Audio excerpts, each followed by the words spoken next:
These coffee protein balls are soft and chewy, gluten-free, and made without oats.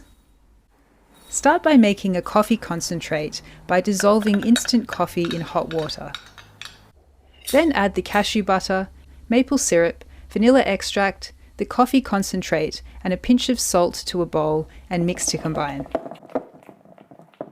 Add the whey protein powder and coconut flour and mix until you get a soft dough.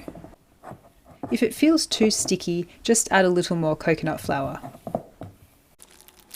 Divide the dough in half, then keep dividing each portion in half until you have 16 even balls.